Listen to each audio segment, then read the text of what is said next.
agradecerle a Raúl Zurita lo que significa tenerlo acá. No solamente yo creo que es nuestro mayor poeta,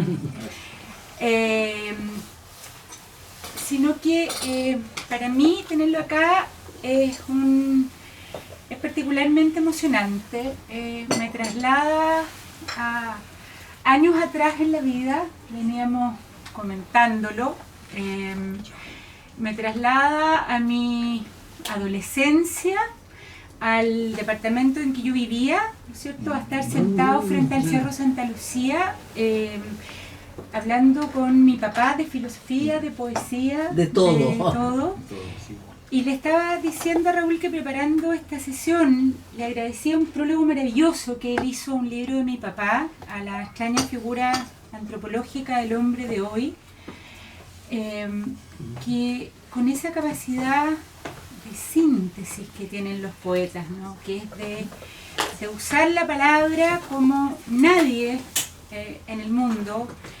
Él rescataba de mi padre la piedad y el amor. Así terminaba ese prólogo. Entonces me emocioné mucho al volver a leerlo hoy día y volviendo a leer Purgatorio, veníamos comentando, digamos, que uno se encuentra con un libro que, como todos los clásicos, se puede leer desde muchos puntos de vista.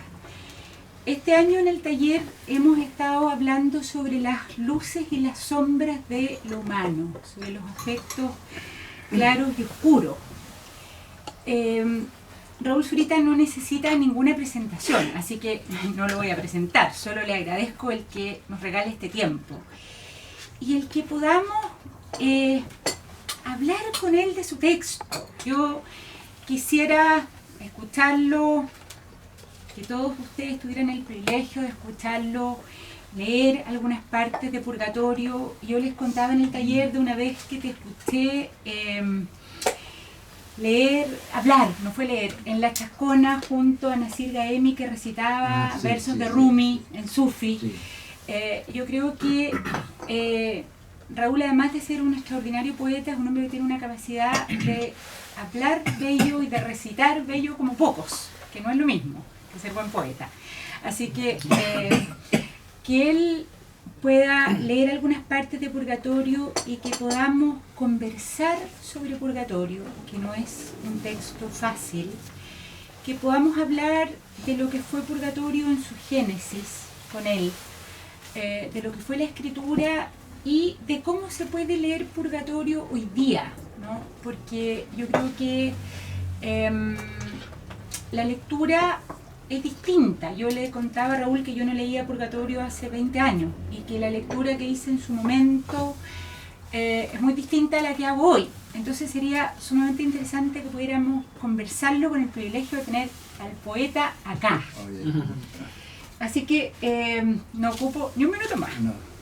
Muchas gracias. Yo me acuerdo pero absolutamente esas conversaciones en la casa de Santa Lucía contigo, tu hermano, y lo recuerdo como si fuera hoy día. Siempre lo he tenido absolutamente en mi corazón presente, así que imagínate un tremendo privilegio que nos encontremos de nuevo estar acá con ustedes. Ahora, Purgatorio es uno de los pocos libros que no se lee, no tengo idea cómo se leerá, cómo se leerá en voz alta. Lo he hecho, pero no sé.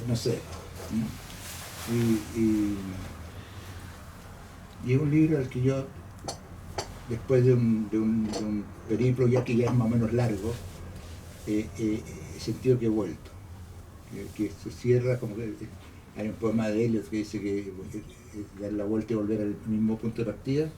Yo he sentido algo así en los dos cuartos. Y así dice, y el comienzo es ahora en Inglaterra, me acuerdo, algo por el estilo. Y siento que uno da unos círculos para volver más o menos al comienzo. ¿Y qué te puedo decir? No sé qué decir. Que fue hecho en circunstancias bastante desesperadas, pero cuando uno escribe no está desesperado. Yo por lo menos. hay alguien que decía que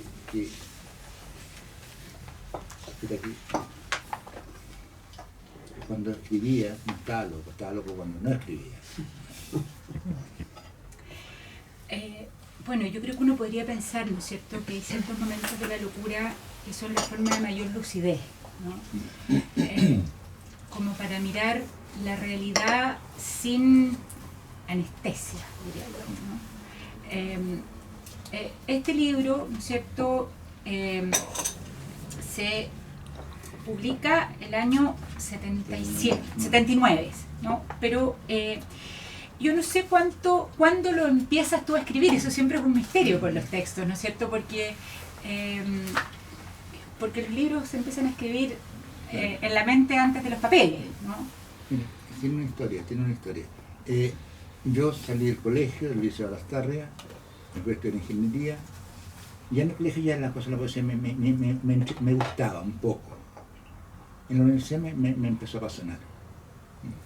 Y el 70% de este libro está escrito cuando yo estudiaba en ingeniería, entre los años 69 y 73. Ahora, cuando vino el golpe, yo estuve preso. Lo que me pasó no es nada, pero estuve preso.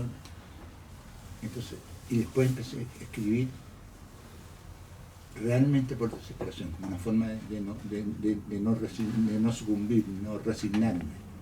Entonces, además, yo no quería hacer eso, lo que yo quería era conseguirme un trabajo. Y no me conseguí ningún trabajo de nada. Entonces, como no encontraba trabajo, era tal la angustia que escribía. Y entonces ahí hice el 30% de este libro. Todo lo que escribí antes adquirió sentido. Cuando después adquirió sentido el 75. Entonces, por el 75 también un episodio biográfico medio humillante con unos militares, en fin. Entonces, ahí tuve como una imagen de lo que sería. De hecho fue un episodio, pero si contamos. Ya, fue un episodio que después de una cosa de unos militares me quemé la cara, porque me acordé de la frase de Cristo que cité de nuevo, estaba en la cara, en la mejilla por la otra. Yo fui y me quemé la mierda. Fue un acto solitario, sin fotógrafo, no era una performance, yo no sabía ni siquiera bien por qué lo estaba haciendo, pero lo hice. Y después tuve la sensación de que en ese acto había empezado algo. Y que pensé que aquello que había comenzado en la situación absolutamente desesperada de un ser humano que se quema la cara encerrado en un baño solo, completamente solo, debía terminar algún día, si terminaba, con el vislumbre de la felicidad. Entonces ahí empecé a escribir y ahí salieron muchos los poemas cortos que están acá, a pesar que también son antiguos. Entonces fue, por así decirlo, escribirlo antes de eso no se llamaba purgatorio. Era otra cosa, a pesar que los poemas eran prácticamente los mismos. Pero adquirió sentido después, adquirió sentido dentro de una continuidad. Y muchos años después terminé este otro, en La Vida Nueva, y al final hay una foto de un escrito sobre el desierto. Entonces cuando eso se hizo, en realidad, que fue el año 93, habían pasado 18 años, pensé que me sorprendió que esa imagen inicial que había tenido más o menos estaba allí, ¿no? Algo que tenía que concluir con una imagen de ni pena ni miedo, o sea, que no sé bien lo que significa escrito sobre el desierto, que solamente puede ser vista desde la altura, pero que para mí significaba un signo de una parca, silenciosa esperanza. No mucho más. Pero eso se inicia en este purgatorio. Y la otra idea que tuve fue que tenía que trabajar con mi vida, no porque mi vida fuera algo especial, para nada. O sea, mi vida es la vida de un ser humano bastante común y corriente, yo no le quiero un par de locuritas por ahí. Bastante. Si le pasa el primero, ¿me entiendes? Para nada, sino porque tengo casi la certeza de que si uno fuese capaz de llegar al fondo de sí mismo, si pudiese hacerlo, sin autocompasión y sin falsa solidaridad, o sea, desnudo, es posible que esté tocando el fondo de la humanidad entera, es posible, estoy seguro. pero que la propia vida era el dato, el único dato que tenía. Y que el arte, para mí, es la piedad por cada detalle del mundo. O sea, el arte le da a los hechos el hondor, la compasión que los hechos en sí mismos jamás tienen. Hoy murió mi padre, mañana se casa mi hijo, mi hija se fue a Francia. Son datos. Solamente el arte le da a esos datos la posibilidad de revisitarlos y darle, como digo, otorgarle la piedad o el entusiasmo que el siglo en sí mismo tiene. Por eso estamos instalados en el lenguaje. Ese es un poco lo que hay detrás de este libro. Y que parte efectivamente con la frase: mis amigos creen que estoy muy mala porque quemo mi mejilla. O sea, se registra.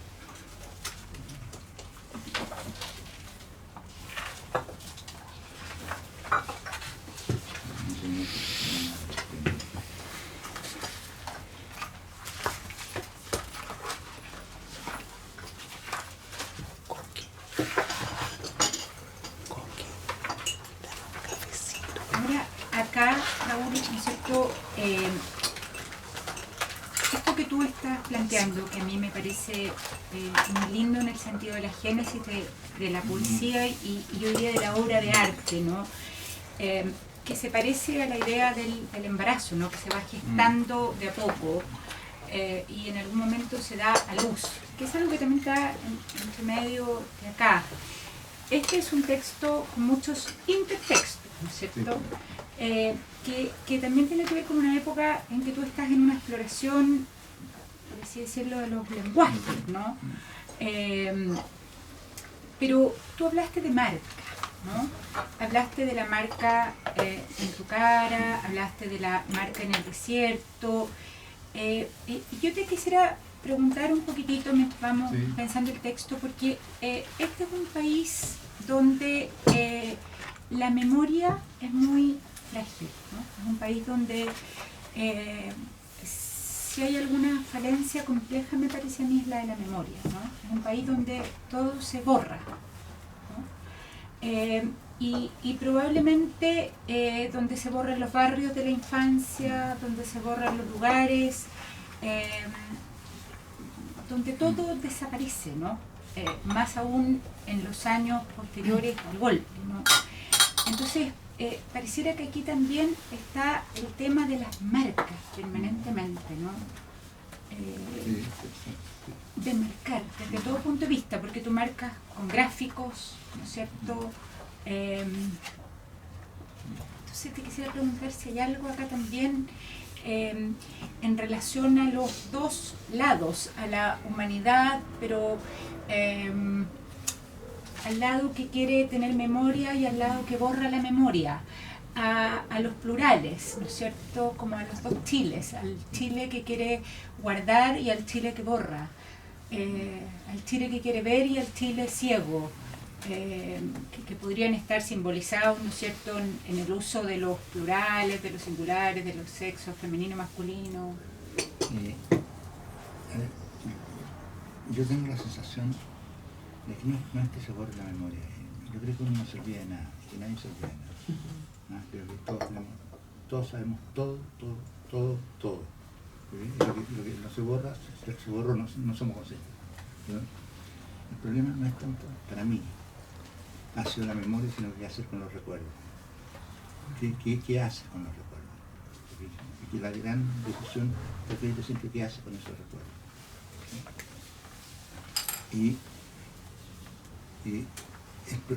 Tal vez siempre hay una novela de Thomas Mann que es José y su hermano. Empieza con una frase, tiene distintas traducciones, pero en el fondo dice que hondo es el pozo del tiempo. Algunos traducen el tiempo pasado, pero hondo es el pozo del tiempo. Entonces José y su hermano en la Biblia ocuparán en el Antiguo Testamento o en la Torá 2 columnas, una historia cortita. Pero Thomas Mann hizo 3 tomos. Entonces, y ahí pasa. Entonces, pero lo que me quedó, a mí me impresionó mucho, porque un hebreo del siglo III antes de Cristo podía jurar que Abraham fue su abuelo directo. Y faltó un segundo para que lo viera, ¿me entiendes? Cuando habían pasado cientos de años. Y que un griego del siglo I o uno antes podía jurar que Hércules estuvo al lado, que aquí eran personajes entonces, mientras hoy día nosotros, yo llego hasta ver oír la cerda, pero ya me pregunto, se me olvida los presidentes. Entonces, pero creo que es una cosa epocal súper feroz, pero que no es solamente chilena, creo que es bastante más global, de que caemos, acortado más la memoria, y al acortar la memoria se acorta también el futuro, o sea, ¿no? Entonces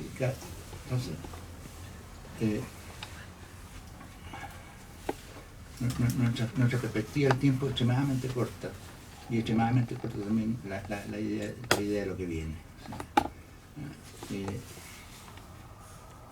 También he pensado que tengo mucho estos pensamientos ciertos en Van Gogh. Nosotros somos los únicos que sabemos, o sea, Van Gogh era el único que sabía en su tiempo que él era Van Gogh. O sea, que lo que sabemos nosotros que es Van Gogh, ¿entiendes? El tipo enloquece. Pero él, el suicida, todavía el suicida de 1800, todavía el suicida de los comienzos del 2000, es un tipo que dice, el artista suicida, dice, ok, mi vida ha fallado, pero no mi obra.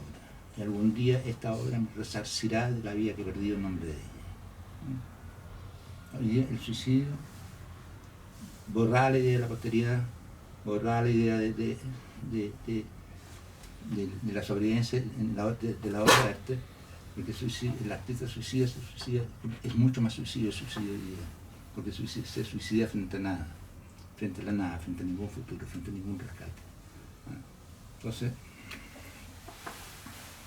es muy impresionante que Van Gogh viva, para nosotros sea Van Gogh, el mismo que él supo que era Van Gogh, pero que ya toda idea de trascendencia se ha perdido. Por lo tanto, nosotros que somos lo que Van Gogh soñó en algún momento iba a ser, que todos iban a saber que Van Gogh era Van Gogh, que su pintura era absolutamente genial, y sin embargo, el que le otorga ese nombre, finalmente, el que le devuelve su nombre, es una sociedad totalmente vacía, que no puede garantizar ninguna sobrevivencia en su memoria. Pero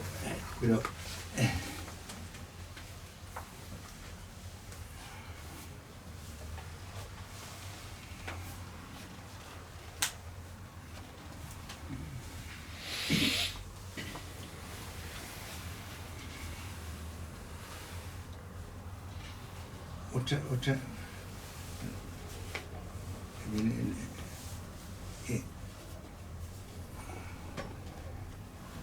creo que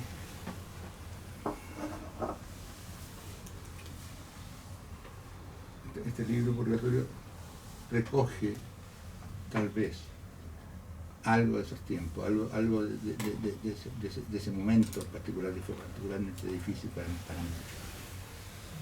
Y creo que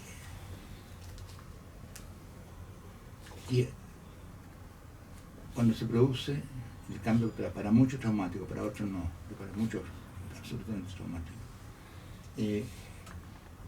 yo sentí que los lenguajes que habían no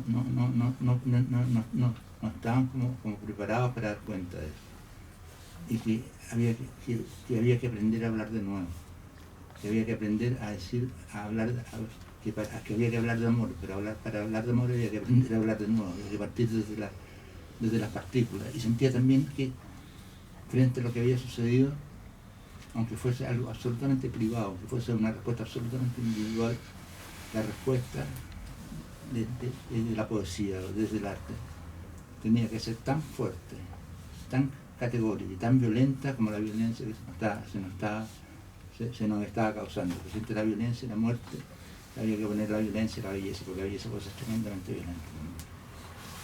frente a la violencia de la oscuridad había que poner la violencia de la luz. Pero que no podía hacer algo, no podía responder con pocas cosas. No se trataba de tirarle una andanada de poemas de combate o poemas de resistencia, a no ser que escribiera el Libertad de Paul Eluard. Pero tenía que ser una respuesta, aunque la supiera tú y nadie más, que tenía que ser una respuesta no resignada, que tenía que ser el equivalente en fuerza. Y desde entonces, eso de la fuerza es algo que me ha importado. O sea, no respuestas pequeñas, porque sí, porque los sueños que importan también son los sueños fuertes.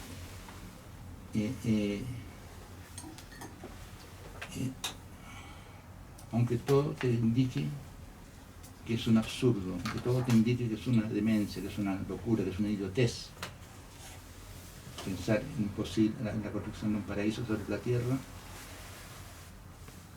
la poesía es como la esperanza de lo que no tiene esperanza. Igual hay que volver a apostarlo, apostarlo todo por eso.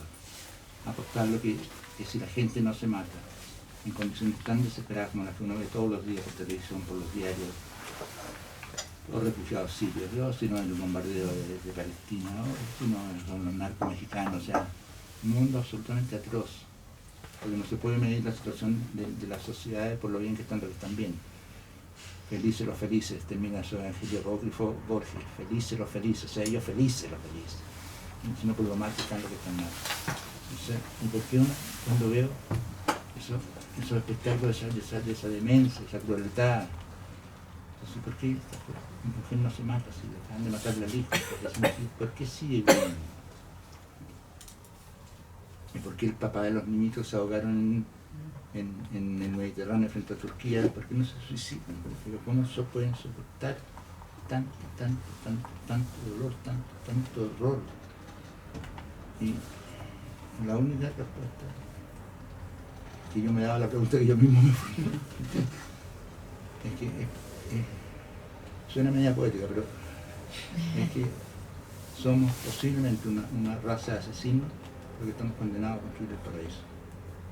Es posible que seamos los peores seres de la tierra, los peores seres del mundo. A lo mejor lo justo sería que viniese un diluvio universal y nos borrara el mapa. Total, a esta tierra no le va a pasar nada, sino que nosotros desaparecemos. Pero si no es así, es porque hay que persistir. No se matan, porque nadie puede vivir sin el sueño, que sea un sueño, sin el sueño de uno, aunque sean las circunstancias más desesperadas. O si no, optaríamos masivamente por el suicidio. Bueno, esas son preocupaciones posteriores a Purgatorio. Raúl, acá en Purgatorio dialogan de alguna manera, ¿no es cierto?, en este lenguaje que está buscando alguna explicación, o tratando de construir un nuevo lenguaje, ¿no es cierto?, en un momento en que las palabras, como dice Alberti, han caído heridas de muerte las palabras, ¿no es cierto?, en este Chile herido. Desde la matemática, que también está tratando probablemente de darte una estructura a este Chile desgarrado, herido, a este Chile animal, ¿no es cierto?, que impone la dictadura. Pero también el nombre que aparece después y el intertexto de la Divina Comedia, ¿no es cierto?, que está debajo. Cuando tú hablas de esta esperanza de construir un mundo nuevo, también podrá haber algo de las secuelas protectoras, ¿no es cierto? Porque yo me imagino que cuando uno está en una situación desesperada también recurre a los recuerdos que lo cuidan, ¿no? A las memorias protectoras. Estoy pensando en la infancia, en tu abuela, ¿no es cierto?, italiana, contándote los cuentos de la Divina Comedia, que es el amor que salva en medio de la animalidad también, ¿no? Bueno, yo creo que eso es así. De hecho, mi influencia, mi admiración y mi devoción por Dante no es una cosa intelectual, es por el recuerdo de mi abuela. Y eso me di cuenta de golpe. ¿Ah? Me di cuenta de que nunca me iba a salir de la Divina Comedia, porque era como escuchar la voz de mi abuela contándomela, contándomela como cuento a mí y a mi hermana, que era muy chica. Pasábamos todo el día solo con ella, mi madre trabajaba. Entonces, después me pasó una cosa. Después ella se murió el año 1986 con una nostalgia pero infinita, nunca volvió a Italia. Y hablaba de Dante no porque quisiera influirnos, sino porque era la forma, yo creo, hoy día, de paliar en parte su nostalgia, o sea, hablando de Italia todo el día, del mar, de cómo era Viseo, su juventud, y de Dante. Entonces, cuando yo fui a Italia, tenía una sensación extrañísima, porque era como si mi abuela estuviera mirando todo lo que yo veía. Era real, o sea, porque me había hablado esas cosas, ¿me entiendes? Entonces, tuve la sensación de que yo estaba ahí cumpliendo la deuda de su nostalgia.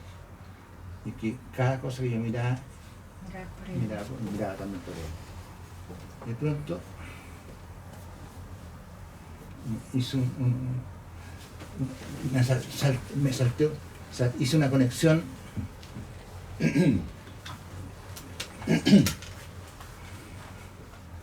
suban a hacer conmigo, hermano, dame la zona, fundo canto general de Machu Picchu. Y todos los antipoetas se reían mucho.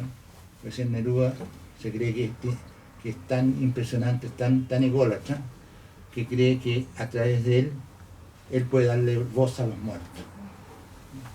Cuando a duras penas uno se da voz a sí mismo. Y entonces dije, no, es todo lo contrario. O sea, uno no hace sino darle la voz a los muertos, permanentemente. ¿Ah? Permanentemente a través de uno, hablando de una cultura, un río inmemorial de difuntos que están precedidos.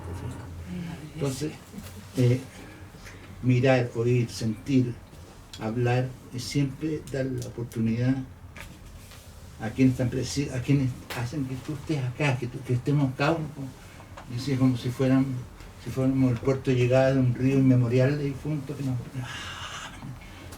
Entonces, uno tiene conciencia de sus padres, conciencia tal vez de sus abuelos. Hoy día su bisabuelo está haciendo una experiencia más o menos común, pero ya el tatarabuelo ya es más difícil. Y de pronto uno se remonta, y son 100.000 años, son en que alguien no murió en la posible cacería a la que podría haber muerto, y por lo tanto engendró otro fin. Entonces ese río tremendo que termina en nuestras caras habla cuando nosotros hablamos. Nadie podría decir libro si otros no hubieran dicho libro antes. Entonces, y yo creo que en ese vuelven a hablar y cada uno es el sitio de la resurrección de los muertos. La resurrección de los muertos no es algo que haya ocurrido como en el mito bíblico al final de los tiempos, sino que sucede en cada segundo de nuestra existencia. Y tal vez por eso la Biblia continúa siendo un libro sagrado, no porque relate tanto un sueño de comienzo y una pesadilla de final, o una especie, sino porque finalmente lo que está relatando es la vida de un ser humano, que nace, que comete los errores que tiene que cometer, en un momento dado dirá, como todos, no se libra nadie de eso. Padre, Padre, ¿por qué me has abandonado? Que será crucificado, que por una vez resucitará, y que al final le ocurrirá algo tan absolutamente increíble y tan definitivo como morirse. Entonces,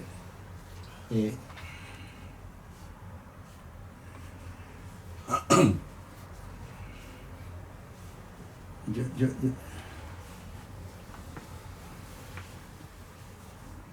creo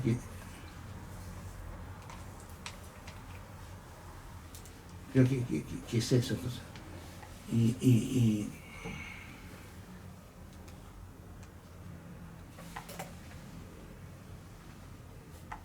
el otro sueño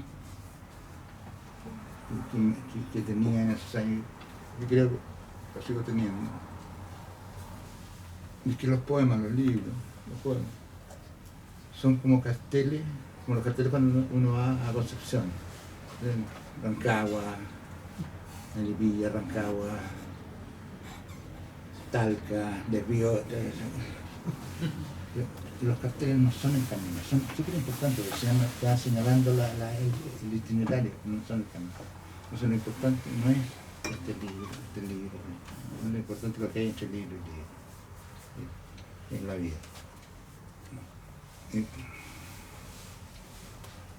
Ahora,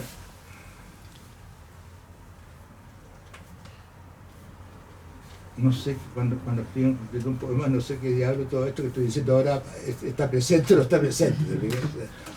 ¿No?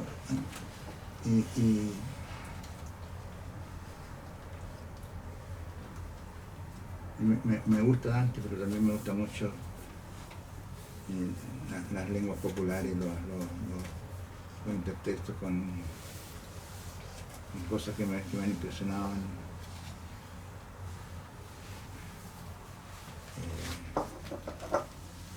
La música boliviana, los Pink Floyd. Pero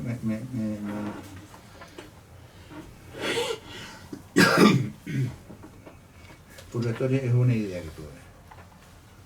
Y terminó en esta. Después tuve una segunda idea que creo que terminó en ese ahí.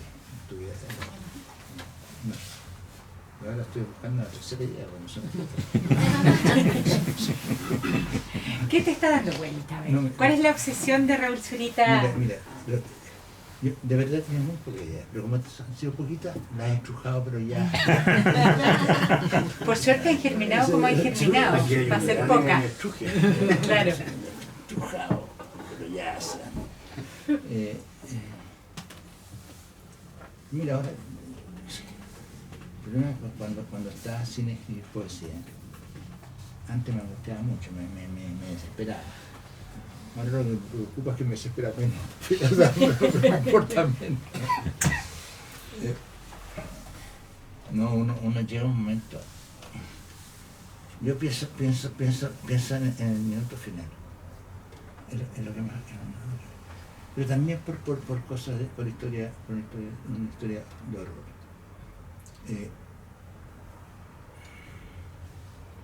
Cuando uno lee testimonios de tortura que son sometidos estos seres humanos por otros seres humanos.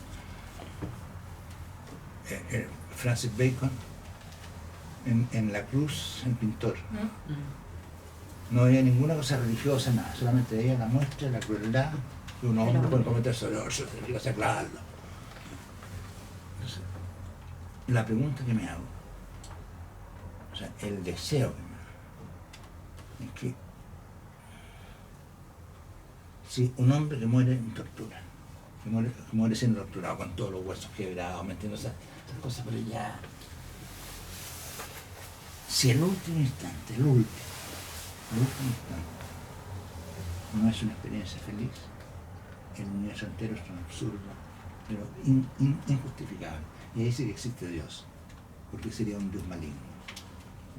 Si ese último segundo de la existencia de todos, de cualquier ser humano, incluso del guatón romo, incluso del ser más abierto, ¿no? Tiene un segundo final de paz y de reconciliación. Dios existe porque es un rufián. Esa sería la prueba de Dios. No solamente a un Dios se le puede ocurrir algo así. Darle paz a esa abyección. No, claro, solamente a un Dios se le puede ocurrir la maldad de que un tipo muera feliz. Muera absolutamente invitando. O muera feliz después de haber hecho. No, tú están triturando, te han sacado los ojos. Después vamos a aguantar chistes, pero entonces, si el último instante de la vida de un ser humano, de cualquiera, no es un instante de paz y de felicidad, es un instante de angustia, de terror, y de dolor. Entonces creo que eso probaría la existencia de Dios. Es la pregunta del gran inquisidor, ¿no es cierto? Como, ¿dónde está Dios? Entonces, bueno, acá está tu sin en directo, pero tu Elí, ¿no es cierto? Que no alcanza hasta, que supongo que va a esa apelación, ¿no es cierto? En otro sentido, padre, porque supongo que es el... Claro. Porque que no es el último instante, pero es un instante anterior en el huerto, ¿no es cierto? En el caso de Cristo. Está en la cruz. Claro. Pero esa, yo creo que esa frase, Padre, ¿por qué me has abandonado? Aquí, en las llanuras del dolor, ¿no es cierto? Y que acá está solo el Elí, pero queda el vacío y queda en tu plano. Aquí estábamos en la época del ingeniero, ¿no es cierto? Porque esto es un plano o intenta ser un plano cartesiano, ¿no es cierto? Y dolor aquí, ¿no es cierto? Y acá están los pequeños ictus, ¿no es cierto? Que acá hay un silencio, ¿no es cierto? Mira, esos poemas me demoré 8 meses en escribir. Sí. Nunca, nada me costaba más. Me fueron hechos escritos exactamente antes de los 8. Antes. Y mi angustia feroz era pensar, decir que a los 23 años llegaste al final de tu carrera poética. Te digo que, porque ¿qué podía hacer hasta aquí llegamos? ¿Qué podía hacer después de eso? Yo no sé bien lo que significa. No sé interpretar bien esto. Esto me da la sensación de un gran vacío. Padre, no alcanza ni siquiera a decir. Porque Padre, porque vas a amar todo ser humano, todas personas vivas, en un momento dado, va a decir esa frase, nadie se ríe. En un momento dado, pasar por un segundo su existencia en sentirse el ser más desposeído de la tierra, arrojado pero a un mundo totalmente oscuro, ¿te fijas? Entonces, sentirse el más abandonado de la tierra, o sea, tocar el fondo, la soledad, del abandono, creo que todo. Entonces, la interpretación religiosa, que por supuesto la respeto, es decir, Cristo, que era el Hijo de Dios, dice en la cruz, Padre, ¿por qué me has abandonado? Y experimenta todo el sentimiento, la angustia humana. Entonces, fue el Hijo de Dios. Creo que la interpretación de la poesía es que esa frase es tan potente, es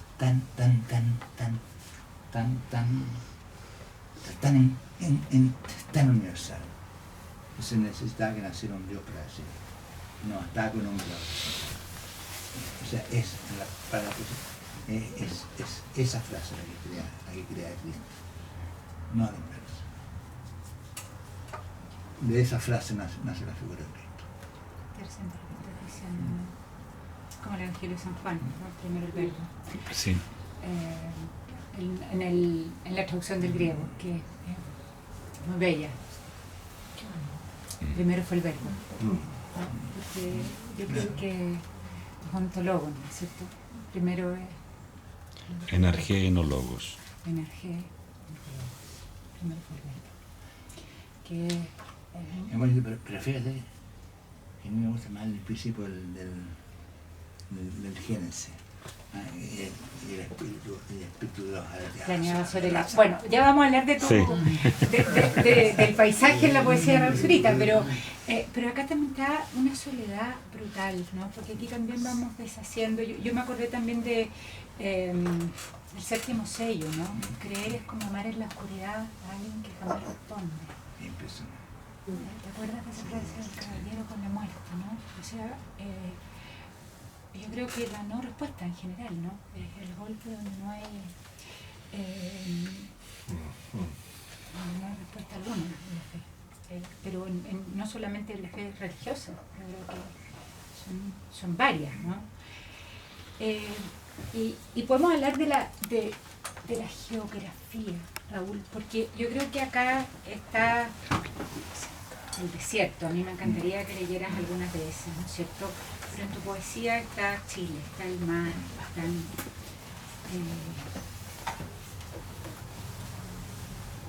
o sea, a mí me encantaría pedirte que leyeras la que quieras de...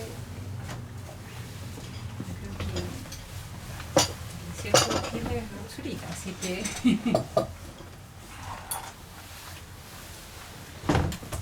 ¿Quién podría la enorme dignidad del desierto de Atacama?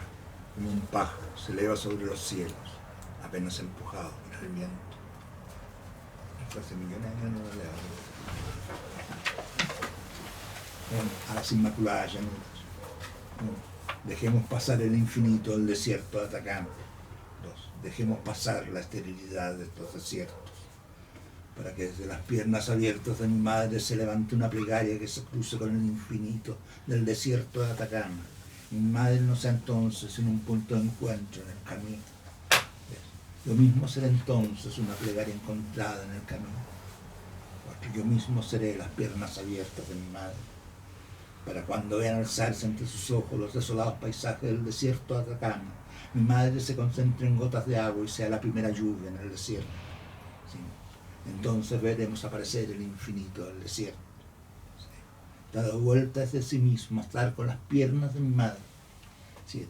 Entonces, sobre el vacío del mundo, se abrirá completamente el verdor infinito del desierto. Maravilla. Vamos a hacer un poquito de agua a Raúl que Claro. venga por acá, porque... El desierto de Atacama 2. Es maravilloso. Él allí, suspendido en el aire, el desierto de Atacama, suspendido sobre el cielo de Chile, diluyéndose entre aguas. 2. Convirtiendo esta vida y la otra en el mismo desierto de Atacama, áureo, perdiéndose en el aire. Pues hasta que finalmente no haya cielo, sino desierto de Atacama, y todos veamos entonces nuestras propias pampas, fosforescentes, carajas, encumbrándose en el horizonte. El desierto de Atacama 3. Bueno, los desiertos de Atacama son azules. Los desiertos de Atacama no son azules, y allá dime lo que quieras. Los desiertos de Atacama no son azules porque por allá no voló el espíritu de J. Cristo, que era un perdido. Y si los desiertos de Atacama fueran azules, todavía podrían ser el oasis chileno, para que desde todos los rincones de Chile, contentos, viesen flamear por el aire las azules pampas del desierto de Atacama.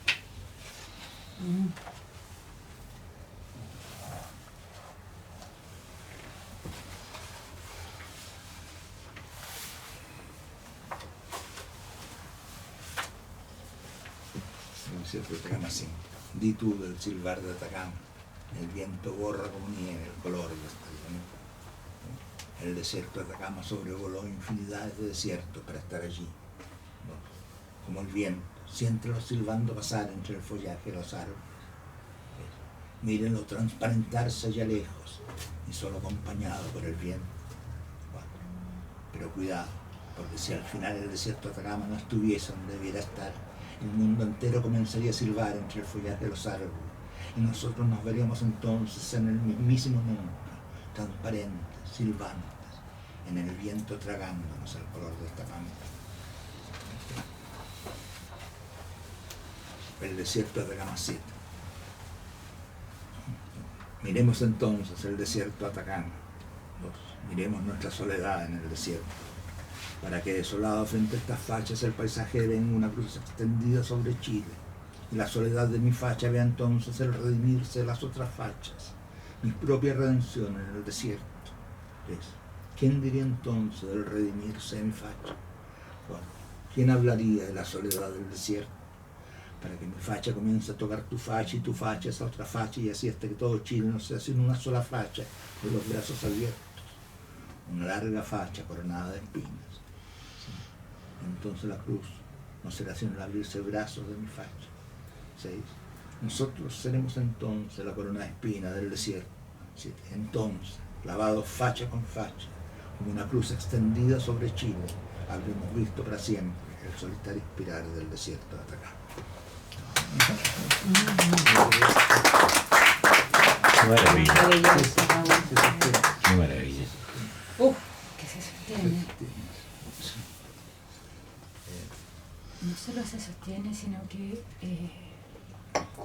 habla el Chile de hoy, ¿no?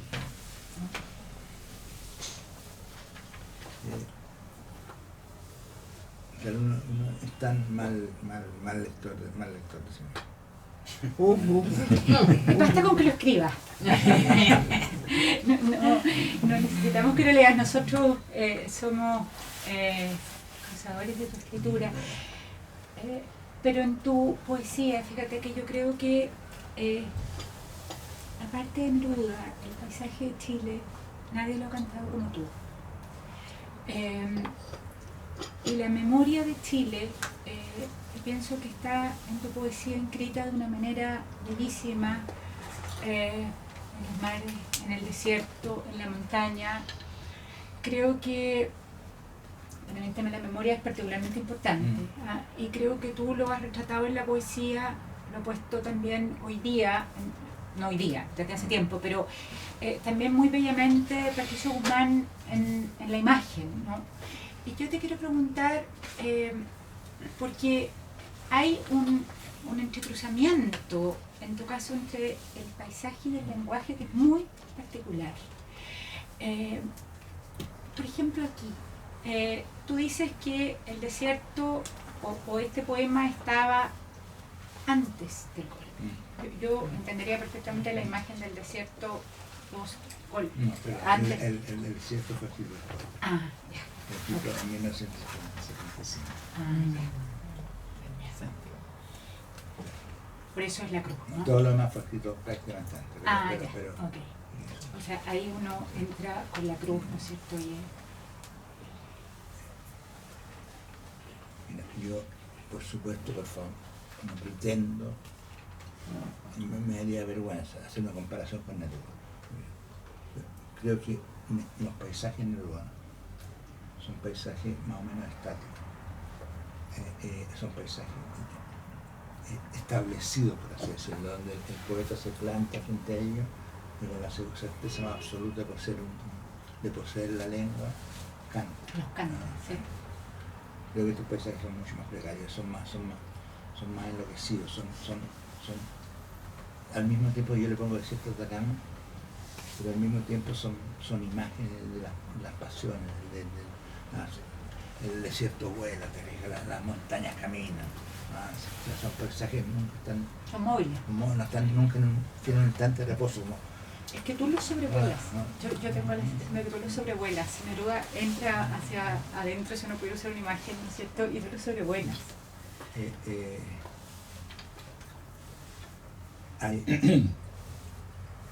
Creo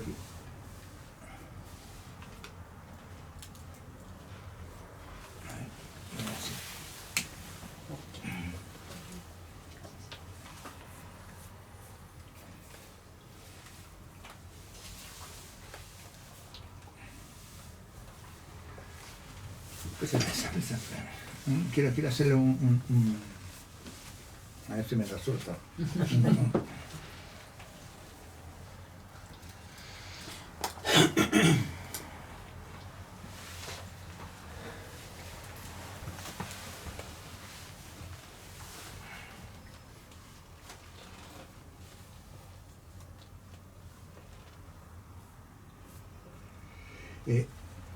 Yo he tomado el tema del desierto un montón de veces.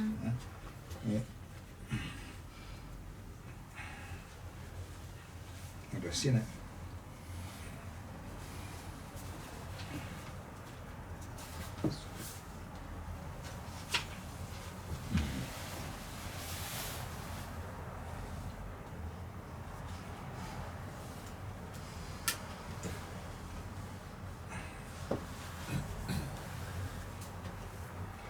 lo estoy...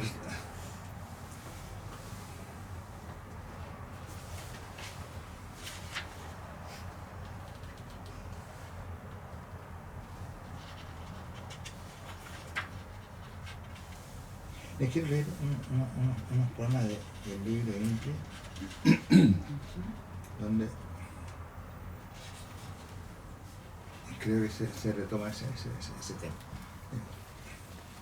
Linde es un libro que publiqué el año 2003, donde se recogen se recorren todos los paisajes. Entonces, de Chile. Pero, porque el mar podía arrojar los cuerpos. Una ruta en la soledad. Y se abrirá entonces una ruta en las soledades, y las cordilleras, los desiertos y las playas abrirán sus soledades. Nuestros cuerpos rotos cruzarán su soledad, pisarán otra vez los pastos muertos, y parecerá un mar que se encrespa, los movimientos de nuestros cuerpos pisando otra vez la llanura. Porque nuestros cadáveres revivirán, sí, porque nuestros cuerpos revivirán, y el cielo encendido será un mar de pasto yendo nuevamente nuestros pasos, y se abrirá un mar en las soledades, y se trazará entonces una ruta en las soledades, y como dos amantes que despiertan juntos, nuestros ojos elevándose unirán de nuevo los horizontes con los glaciares, las cumbres con los abismos, las cuencas vacías con el océano, y serán como ríos dándoles agua al desierto, nuestras pupilas nuevas inundando las enmudecidas playas. Los Andes de crestas blancas se juntarán con el Pacífico, como olas para arriba se nos abrirán los duros párpados, y como un mar subiendo en las soledades, la tierra echará de sus senos muertos. Y yo solo seré otro tú de ti, y se trazará una nueva ruta en las soledades, y mis ojos de ti subiendo te mostrarán abajo un país de playas, y las playas los huesos de ti que he sido, los dientes de ti que he sido, la cara asesinada y muerta de ti que he sido, y que alzándose desde las cuencas vacías de tus ojos, te muestro los huesos de mi cara transformándose poco a poco en la tuya, y serás tú de nuevo, y las playas subiendo serás tú, y el mar subiendo serás tú, porque mi amor es tú, y la muerte de mi amor es tú, y es tú la playa muerta, que recomienza mi vida subiendo hasta las playas resucitadas de tu vida, y serás tú, y mucho más allá de ti seguirás siendo tú, y ni tú misma podrías privarte de seguir siendo tú, ni las playas en que morimos, ni las penosas olas, ni la muerte, y serás tú de nuevo. Y el amor de nuestras cicatrizadas carnes ascendiendo se clavará en el cielo, y el cielo sobre el Pacífico será la nueva cara de ti uniéndose con la tierra de ti, que eres y seguirás siendo por los siglos de los siglos, y las hojas blancas y las edades nuevas. Entonces, Don Raúl, ¿cuándo escribiste ese poema? Eso lo escribí en el año 1982. Ese. Es que es un poema como premonitorio ese. Fíjate, yo necesito conocer la historia. Perdón, No. Fue después de que se reconoció con mucha proporción en contra prudencia de los jóvenes. Es que yo necesito conocer la historia de Víctor Díaz, ¿no? Sí. Que es bien impresionante lo que pasó, porque cuando, no sé si ayer conocen el caso de Víctor Díaz, Víctor Díaz fue un obrero gráfico, miembro del Comité Central del Partido Comunista, un hombre entrañable. Él fue tenido desaparecido y no se sabe su paradero, pero padre de Viviana Díaz, Premio Nacional de Derechos Humanos. Nosotros somos amigos con Pedro, de Viviana y de Victoria, de las dos hijas de Víctor. Y cuando muere la madre de ellas, la señora Selenicia Caro, ella era de Tocopilla. Entonces ella había pedido que sus cenizas, ella era muy católica, había pedido que sus cenizas las tiraran al mar en la tierra donde ella era, que era cerca de Tocopilla, ¿no? Corrígeme si me equivoco geográficamente, que es muy probable. Tocopilla, sí. Tocopilla. Y entonces fueron la Tuya y la Viviana en un bote a tratar de tirar la ceniza al mar, y era un día de tormenta, ¿no? Entonces no podían, entraba el bote y no podían. Y en algún momento el bote se sitúa en una cierta parte y se calma el mar, se produce una calma muy especial en el minuto en que tiran la ceniza al mar y se calma el mar. Y poco tiempo después dan los resultados de la mesa de diálogo, y que el helicóptero habría tirado los restos de Víctor Díaz ahí. Entonces ahí yo me imagino que padres se abrazaron ahí. Entonces me acordé por tu poema, que me parece muy impactante, porque cuando hablas del abrazo del cuerpo bajo el mar, Así que te voy a mandar a la Toya. Sí. Eso era como premonitorio, porque eso es anterior al momento en que se murió. Y balbuceante el cielo se sorprenderá de tu llegada, y las palabras del cielo sonarán en mis labios como gemidos entrecortándose. Y tus labios buscarán mis labios, y buscándolos verás abajo un país de glaciares y témpanos, y sobre él las sorprendidas huellas de una boca muerta que te abre, y bajará el cielo, y mi boca muerta sonará con los cielos, y escucharás entonces un horizonte de heladas y granizos, y oyendo entonces todos los ventisqueros, todos los hielos, todos los glaciares, sentirás mi boca aún sin carne, y serán como dos mellizos de nieve mis labios muertos, hablándote, y mi boca muerta se alzará desde la nieve, y los dientes de tu boca muerta bajarán por los hielos y serán un cielo entumido entonces, nuestros renacidos labios llamándose, y como un horizonte resucitado en un nuevo horizonte, nuestros asesinados labios empezarán de nuevo a hablarse, y mi boca te dirá, te mataron y ahora vives, y como el cielo, como la nieve, como un país de témpanos que nace, tu boca me dirá, estabas muerto y hoy estás vivo. Pero el epílogo es duro porque todo eso, cientos de cuerpos fueron arrojados sobre las montañas, lagos y mar de Chile. Un sueño, soñó que había en una flor, que había en una rompiente, un océano subiendo los salvos desde sus tumbas en los paisajes. No, están muertos. Fueron ya dichas las inexistentes flores, fue ya dicha la inexistente mañana. No se muestra.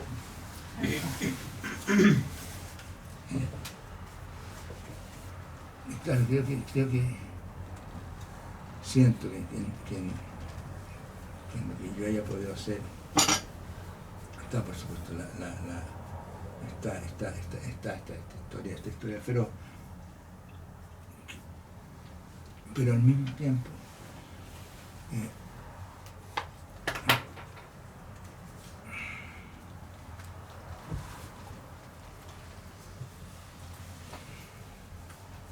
yo entiendo también que quienes hayan sufrido las pérdidas directas más atroces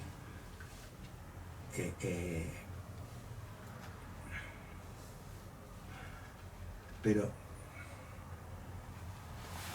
no ha sido bien polémico el asunto, pero no estoy por tener cerrado a los tipos que ya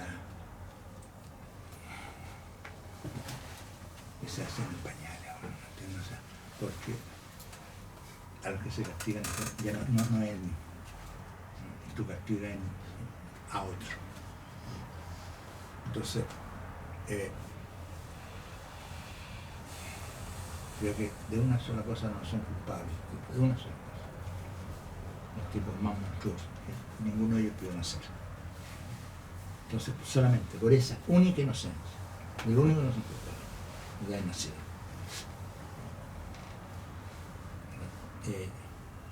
Todo ser, por abominable que sea, merece un instante de amor de Dios, al final. Porque eso al menos de eso no es culpable, aunque sea lo único. Entonces estoy un poquito metafísico.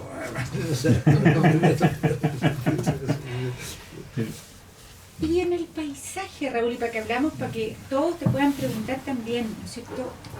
¿Por qué te ha interesado a ti particularmente como poeta, ¿no? O como hombre, no sé qué viene primero, el paisaje de Chile, a propósito de lo que estábamos hablando, ¿no?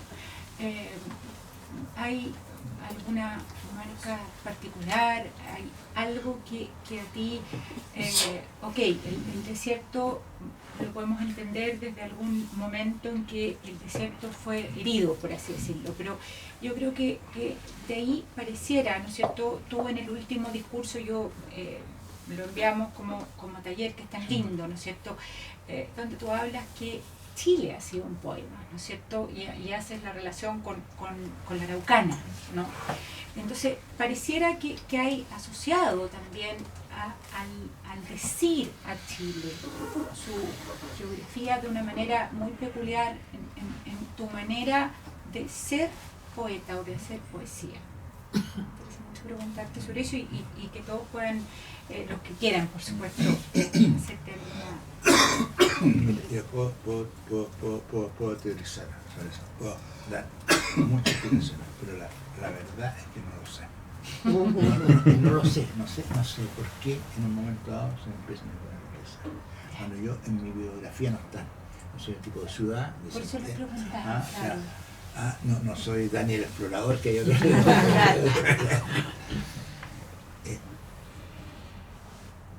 Creo que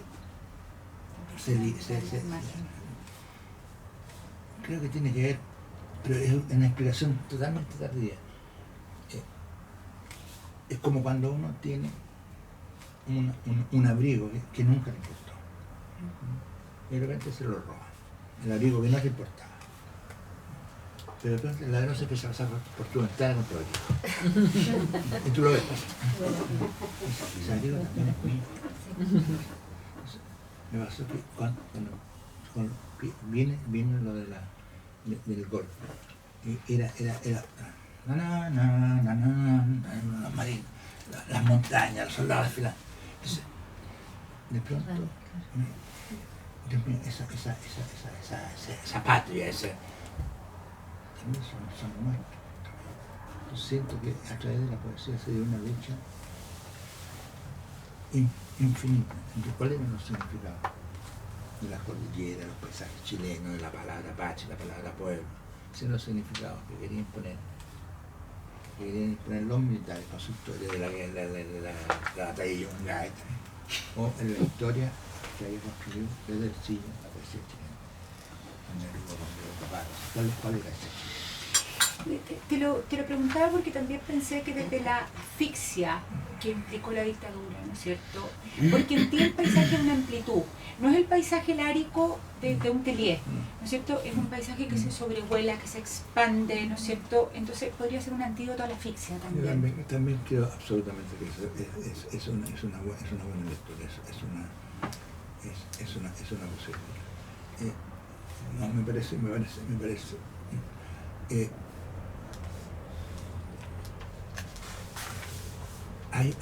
Vi un manuscrito de una colección increíble. César Soto, un librero viejo, logró coleccionar juntar todo el canto general, todos los manuscritos del canto general. Tiene la altura de Machu Picchu. La altura de Machu Picchu en el verso decía, a máquina, sube a mi casa conmigo, hermano, sube a mi casa conmigo, hermano. Y en el último segundo le pegó un tajón, sube a nacer conmigo, hermano. Entonces, ¿cómo? ¿Quién dicta? ¿Quién se toma la voz? No lo sé. Los griegos tienen una respuesta que hoy día nos parece ingenua, en las musas. Era ingenuo, pero no ha sido superada. No. ¿Quién es el que habla? ¿Quién es el que te hace que en un momento dado te pongas a decir de una manera que, por muy poeta coloquial que sea, no es la forma de llegar a comprar pan, ¿me entiendes? ¿Quién entra? ¿Quién es el hablante? Entonces, me acuerdo de cuando empecé con los primeros poemas de Purgatorio, que todavía no se llamaba Purgatorio. Mi gran angustia era encontrar una voz propia. Porque leía a Neruda, a la Receta, me ponía a escribir y me salía igualito. Me engañaba media hora, está. No, una cosa. La angustia por la voz propia. De pronto creía haber encontrado lo que se llama una voz propia. Como si no hay nada menos propio que lo llamaba voz propia. O sea, todos hablan menos tú. Claro.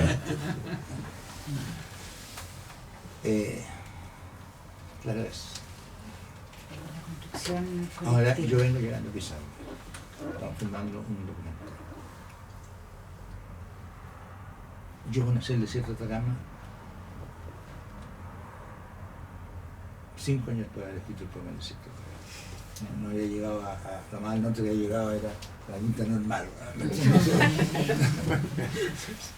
No sé, sí. Y les leí el poema del desierto de Atacama, me acuerdo, en Iquique. en el año 1981, la primera vez que yo iba. Y me sorprendieron dos cosas, pues iba en bus. Y llegaba de madrugada y me miro, abro la ventana del bus, viaje eterno. Y eran azules, no se siente. Al amanecer son todos completamente azules. Entonces los desiertos de la cama son azules. Entonces, se los leí y les gustó a los estaba Sabela. Y me dijeron, ¿de qué parte usted, compañero? De Antofagasta. No, soy de Santiago. Ah, pero usted se vino para acá. No, es la primera vez que se enojaron. Voy a hablar de cosas que no conocía. Transitoria la poesía.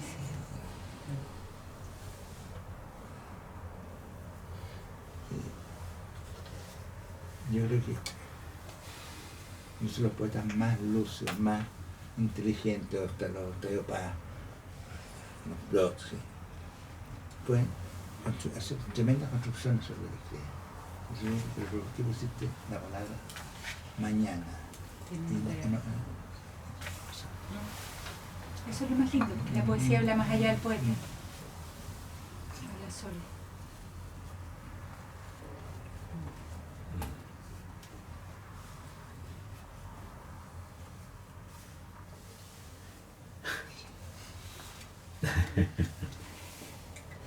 Es inquietante, ¿no?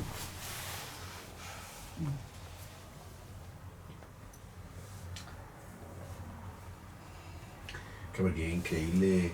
Yo pensé que usted había ido al desierto o a los hielos o había navegado, porque eso es imposible que una persona con la sensibilidad suya no se conmueva. Pero más me conmueve a mí que sin haberlo visto haya hecho lo que hizo. Entonces es como increíble. Bueno, de nuevo un ejemplo superlativo, pero yo creo que tampoco antes yo ni el infierno ni el purgatorio ni el paraíso.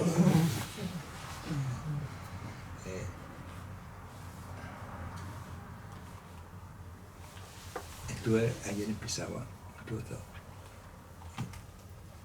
Y los acantilados, una cosa, pero son acantilados de 1000 metros, en que el desierto de Atacama se rompe en el Pacífico. Es tan sobrecogedor, es tan dramático, tan absolutamente sobrecogedor, que uno se ligeramente avergonzado de haber intentado terrificar. Es una cosa, pero una fuerza, una desmesura. Te lo cuento porque hace 30 años yo vi desde un avión ese tramo entre Antofagasta, entre Iquique y Pisagua. Lo vi desde un avión. Y no se me olvidó. O sea, lo último que quiero hacer es quiero proyectar un poema sobre eso, personal. Un poema que solamente se vería desde el mar. Y que la veo como el poema final. Y entonces he tenido una cierta fidelidad al desierto. Una cierta fidelidad, no siendo nación en Iquique ni el desierto conserva también, ¿no? El desierto históricamente ha sido un lugar de conservación, ¿no es cierto? Es el lugar donde las cosas no se deterioran, ¿no es cierto? Es por un lado la aridez y la soledad, pero también un lugar muy particular el desierto. Es casi como la detención del tiempo, en realidad. Y es un lugar donde, claro, donde no cabe la simulación. El desierto no hay disfrace, ¿no? Esto se endureció. Y no porque yo lo hubiera calculado. Y ahora no lo borro no se borra ni contando. O sea, yo jamás pensé que iba a durar 2 años. La escritura sobre el desierto está en el norte de Chile. Una escritura de 3.000 metros solamente se puede ver entero. Hoy día no te habrían dejado hacerlo. Hay un estudio de impacto ambiental y no sé cuántas Los tipos alegaron, no se veían ni las moscas. Los tipos alegaron.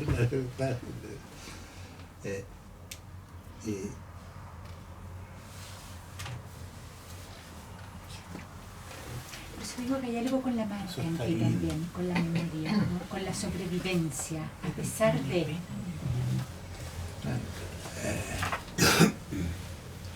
La geóloga.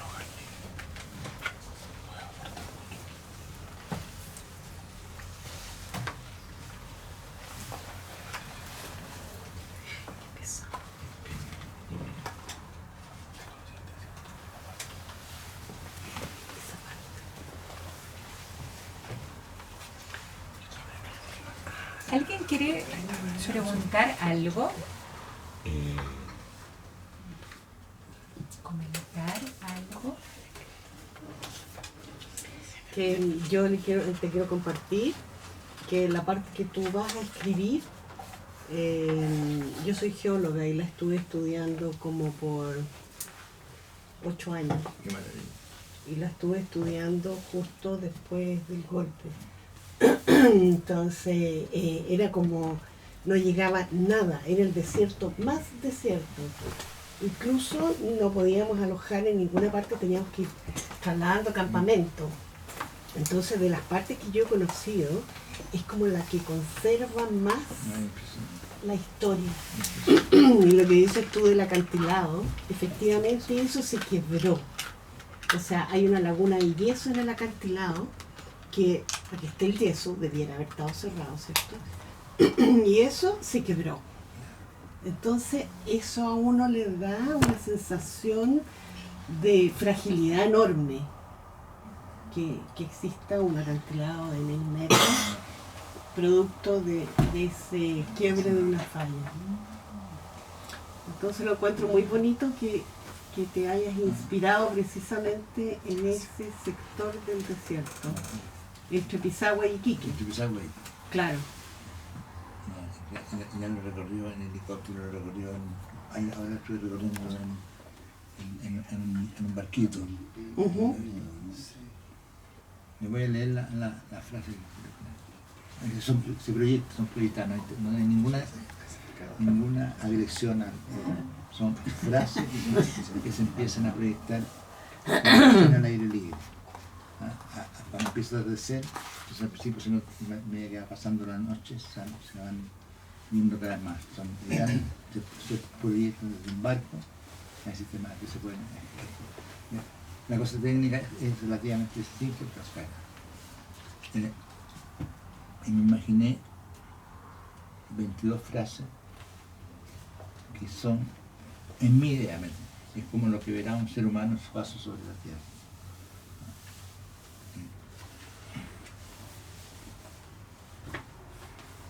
Pero son como metáforas, como verás un mar de piedras, verás margaritas en el mar, verás un dios de hambre, verás el hambre, verás un país de sed, verás cumbres, verás el mar en las cumbres, verás esfumados ríos, verás amores en fuego, verás montañas en fuego, verás imborrables erratas, verás el alma, verás soldados en el alma, verás auroras como sangre, verás borradas flores, verás flotas alejándose, verás las nieves de delfín, verás ciudades de agua, verás cielos en fuego, verás que se va, verás no ver y llorarás.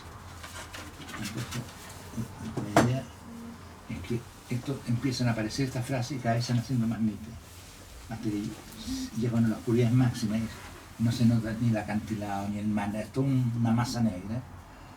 Ahí va a aparecer la y llorarás, pero ahí se detendrá y llorarás, cruzará toda la noche y se borrará con la luz con la manchado con la luz del mar.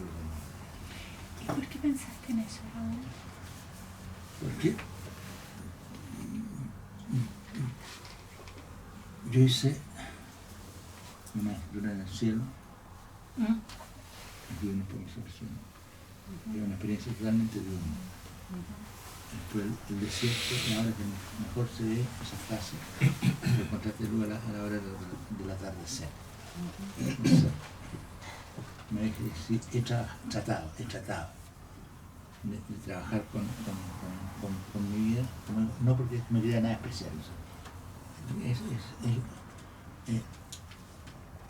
tenía que también trabajar con una imagen de muerte. Entonces, cuando todo se acabe, cuando se apague esa luz, se apague ya solamente el muerte. Una imagen lo llamo el último periodo. Te lo pregunto pensando en esto que tú decías, ¿no? Esto se ve, dices tú, desde el mar, ¿no? Y a mí me remite porque tú estuviste preso en el mar, ¿no? En el mar, por eso es... Y en el mar, ¿no? Entonces, es algo que te devuelve, porque tú hablabas antes de que para ti, ¿no es cierto? También yo creo que la religión es algo que ha estado presente atrás de tu poesía, como negación, como afirmación, como... tú hablabas de que para ti si no hubiera un momento de paz en el final, ¿no es cierto? Sería algo muy tremendo, ¿no? Entonces, ver desde el mar, ¿no es cierto? En la oscuridad, yo no puedo evitar, es una asociación personal con tu momento de prisión, ¿no? Como una otra mirada, ahora desde un Raúl libre, pero que vuelve a mirar desde el mar. Pero aquí hay un llorarás. Entonces, ¿cómo lo entenderías tú en este lado epifánico, ¿no? ¿Cómo contamos? Mira, no es el final. Por eso. Hay un poema final. No, por eso. Hay un poema final. Yo voy a leer cortito. Ya.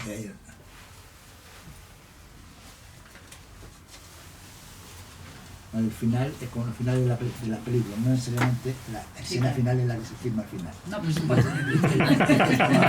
Por supuesto. Y se llama poema final.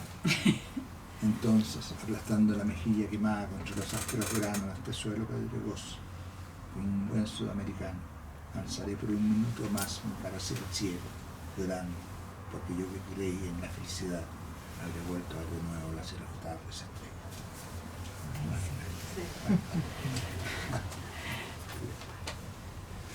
En fin. Es una locura. Se dedica a una extra. Es una locura maravillosa. Es una locura maravillosa. Bendita locura. Sí. Si alguien quiere hacer algún comentario o dejamos cerrar. Yo quería como recordar una crónica, una entrevista que usted escribió a raíz del accidente en Juan Fernández. En ese accidente murieron 2 amigos míos, muy queridos. Y a mí me impresionó eso porque de alguna manera yo creo que Chile tiene una geografía tremenda. Mi familia es una familia del norte, mi bisabuelo era médico en la Salitrera. Me gusta mucho el norte, pero siempre he sentido que ahí hay como una cosa bien como inhóspita, como agresiva. Y ese fin de semana en que uno esperaba que aparecieran, ¿cierto?, los restos, que alguien estuviera vivo en ese accidente, miraba esa orilla de esa isla y la odié profundamente. No me gustaría no conocerla nada, o sea, sacaría a la gente de ahí, lo sacaría por decreto, de verdad. Le agarré una tirria, un odio, la encuentro inhóspita, la encontré escarpada, la encontré furiosa, de estar todo el fin de semana mirando esa orilla de playa. Y cuando leí esa crónica suya, que usted llegó en el avión anterior, ¿cierto?, y cruzó ese camino en un barco, y dice, en palabras suyas, que fue un viaje tremendo, que se le hizo infinito, que llegó después a este lugar donde había una mujer encantadora, que era la chef de ese hotel, y que tenía una comida rica para usted, y ella es la hermana, ¿cierto?, de Sebastián Gijón en el avión. Entonces le quería preguntar un poco, ahí tiene usted otra vivencia también violenta, ¿cierto? Esta vez no con el desierto, sino con el mar, con los riscos, con este mar que se traga a la gente, en este país como en tanto.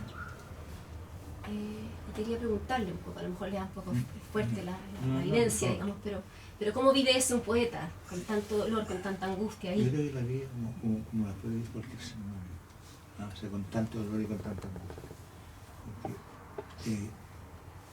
Y fuera de una crónica muy fuerte que escribí, Sí.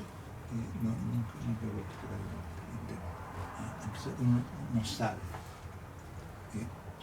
cuándo eso se manifestará, si que se manifiesta en algo.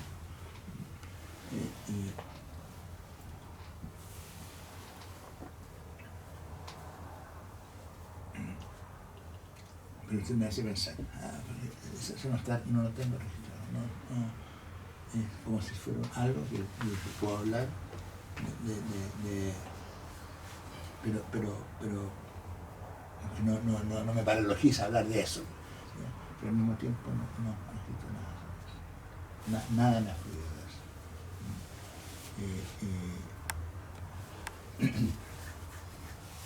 Y fue angustioso y doloroso.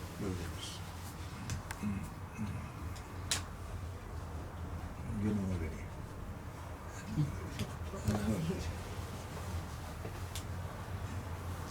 Yo quería darle las gracias, Raúl, porque Purgatorio